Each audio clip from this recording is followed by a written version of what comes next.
Now I have Anandi Iyer, the India Director of Fraunhofer, joining us here on the show. Anandi, pleasure speaking to you once again. I want to understand the race right now when it comes to artificial intelligence seems to be the models being built in the US, the robots being built in China. How do you see India and Germany sort of coming together, strengthening this entire AI ecosystem, using, of course, India's scale and German's precision technology? No, I think, you see, the rules of the game are being rewritten today as we speak. I've been working on the Indo German corridor for the last 30 years, and I've always been very bullish. Primarily because India and Germany share a very conducive framework of collaboration. We have shared values of free speech, democracy. We believe in certain, rules of the game. And if you look at how Fraunhofer has worked in the last 18 years, I can tell you that the move has gone from Germany trying to give India something to a very strategic partnership. It's not transactional anymore. And today you must have heard in our seminar, the collaboration with companies like CDOT. There is a very strong India context to any R&D, any AI, any algorithm that you produce. And if you do not know that uniqueness of this country, and I dare say even for the South, the global South, you will be producing things that are relevant for Germany or whatever other country.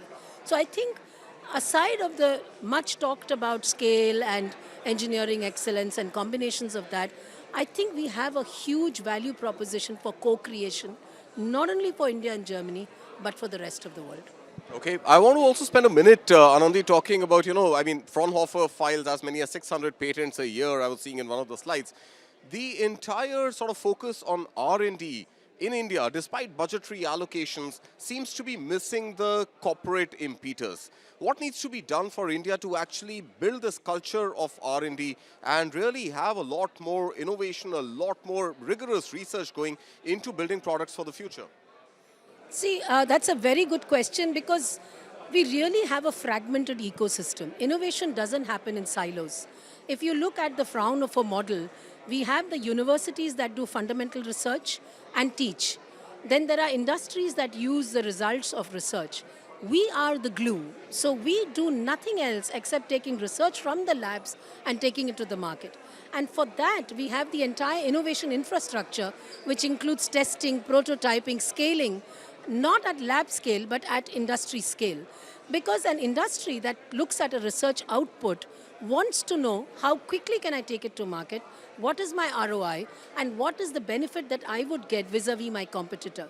Now in India, we have excellent fundamental research, but we've somehow missed the bus on that translational research. It's starting to happen, but like you said, the private sector engagement is still very cost-driven. It doesn't look at R&D as an investment. And therefore, for the last 12 years, we are stuck on 0.6% of contribution to GDP in terms of R&D. You have to bring it up to 2%. If you don't, then you will not be able to get the, the dividend out of the economic growth that India has, which is around 7.1%.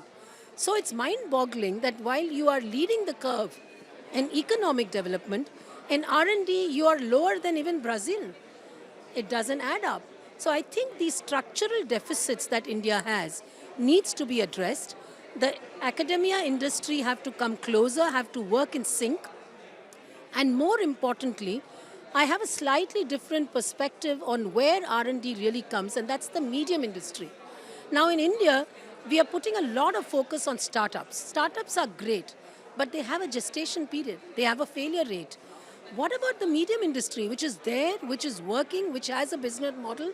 Why are we not supporting them to be able to adopt the latest technologies, to become more competitive, like in Germany?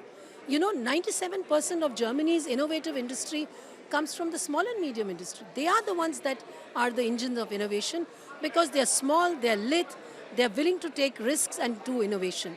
I think if we can correct these two aspects, that is innovation infrastructure and focus on medium-scale industry to make them more technology adopting, I think a large part of that deficit will be covered. How much of that has to do with government policy, with government push, government support, and how much is it on the founder or the CEO or the chairman or the family office's own inertia? Yeah, of course, government plays a very big role.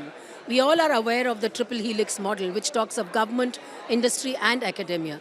Today, it's a multi stakeholder model. You have incubators, accelerators, startups, a lot of intermediaries that push research to market.